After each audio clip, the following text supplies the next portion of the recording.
Hello, 8th graders. Chapter 3 in our geology iBook is about tectonic plates. So this is kind of I'm going to break this chapter up actually into 2 lectures so that it's not super long. All right.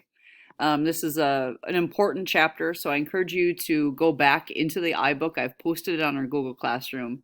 Take a look at it again, maybe look at some of the animations that are within it. Take a look at the pictures and captions after you have watched this lecture. All right, so we start out with the picture of a man named James Hutton. He was an old geologist back in the late 1700s. And he has a quote here. It says, "With such wisdom has nature ordered things in the economy of this world, that the destruction of one continent is not brought about without the renovation of the earth in the production of another." Okay, well, that is a 1700s way of saying that stuff is created and stuff is broken down on Earth. Okay, we've got volcanoes that erupt. They create new land, right? They lay down new Earth. And at the same time, we have other pieces of Earth that are subducting underneath the ground and remelting to make lava for the next volcano, okay? So the Earth is constantly moving and jockeying around, and some Earth gets crumbled and crushed and crashed up, and other Earth is newly developed. So we don't have a net gain or a net loss of Earth. It just continues to recycle itself. All right. It says, what portion of the Earth makes up the plates in plate tectonics?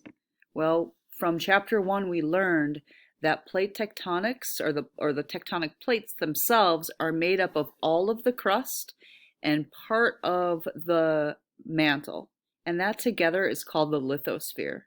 And those plates move around on top of the ooey gooey kind of squishy asthenosphere, which is the remainder of the mantle.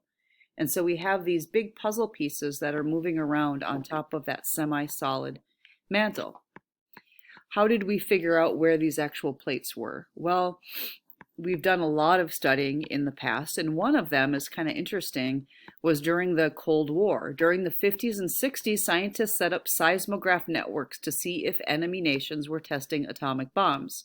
Seismographs are little sensors that are buried down deep in the ground, and they actually give off readings if the earth shakes. Okay, so we use those to track where earthquakes are and how strong they are, and we're going to be learning a lot about that in this unit.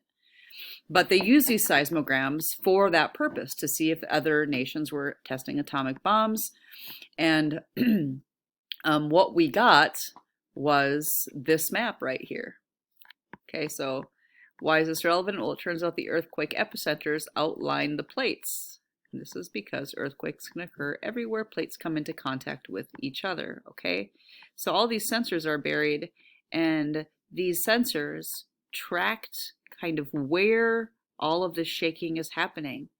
And we get this map that has these very definite outlines, right? Yeah, there are specks all over the place. An earthquake can happen anywhere, okay? But mainly where the most movement is happening is around these puzzle pieces.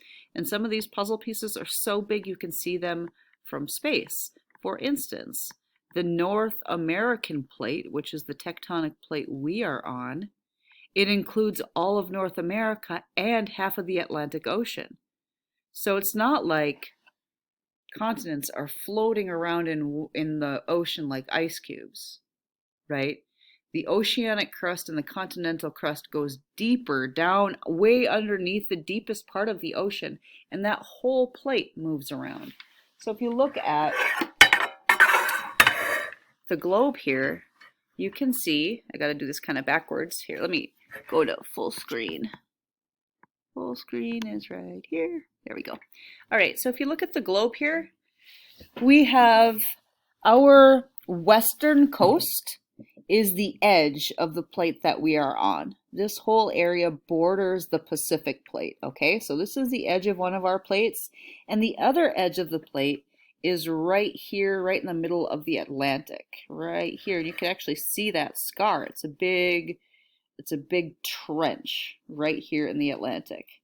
So this whole thing is moving around. This whole thing, we are moving around along with half of the Atlantic Ocean. Okay? Go back here. It says the lithosphere is divided into a dozen major and several minor plates. A single plate can be made of all oceanic lithosphere or all continental lithosphere, but nearly all plates are made of a combination of both. Like the North American plate that we are on, it is all of North America and half the Atlantic. So it's part of continental and oceanic plates. But there are some plates, like this one right here, that's all oceanic, right? There is another one right over here that's all continental, okay? So how do they move? Well, they move in one of three ways. They can move together, they can crash together, they can move apart, or they can move side to side. And different things will happen depending upon how they move, okay? So the first one that we are going to look at is seafloor spreading. Okay, it says, picture two convection cells side by side in the mantle, similar to the illustration below. All right, so we've got a plate here. One of the puzzle pieces of Earth is right here. Another piece is right here. And they're moving away from each other. Okay, if they're moving away from each other, there's not just going to be this vast hole into Never Never Land, right? What'll happen is hot mantle will rise up and it will fill in that gap. And it creates a ridge where that happens, where the mantle rises up and hardens, it'll create a ridge. And that's what this is. That's what this mid-Atlantic ridge is right here. Okay, if I go back to this globe, we have right here this mid-Atlantic ridge that goes all the way down the Atlantic. This plate and this plate are pulling away from each other. They're pulling away. Therefore, there's new seafloor that is being made right along that ridge. New seafloor. And how do they know that? How do they know this is happening? Well, they can age rocks, okay? So they can see that it's kind of like a conveyor belt that you would have at the grocery store. They can see that as this plate moves this way, the rock, as you get away from this ridge, the rock gets older and older and older and older and older. And the newest rock is always near the ridge. And the same thing on this side, okay? New seafloor is coming up, and that rock has a younger age than some of this older rock here. Okay, well then why then isn't the Earth growing exponentially until we're like as big as Jupiter? Well, we go back to what James Hutton said, that the destruction of one continent is not brought about without the renovation of the Earth and the production of another. Okay, so we've got seafloor spreading here. Well, on the other side of this plate, it is going to crash into something else, right? This plate here is going to either crash into something else and rise up into a mountain range, or if they're different densities, one will what's called subduct under the other, and it'll crash down, and that will go down deep into Earth's interior, remelt, and form new mantle to erupt out of a volcano. Okay? So this is happening all over the globe. Seafloor spreading apart, and on the opposite side of that plate, it's crashing together somewhere else, or it's moving side to side.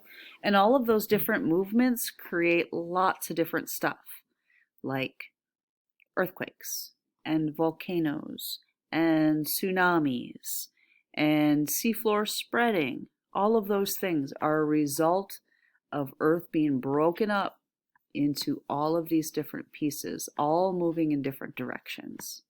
Okay? I'll show you this little video clip.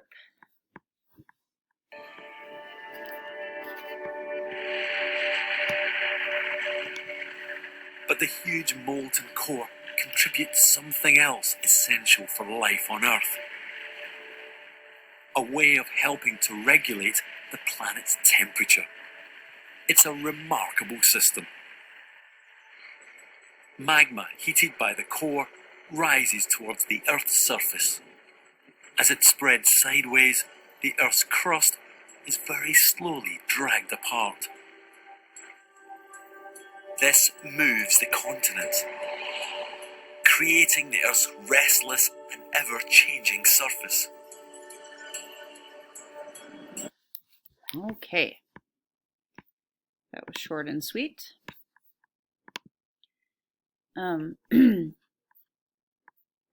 I think because the next part talks about the 3 different kinds of plate boundaries and where they're located, I think I'm going to stop here. Okay, so this is just part 1 of chapter 3, plate tectonics, and we'll talk a little bit more about that tomorrow. I'll talk to you soon.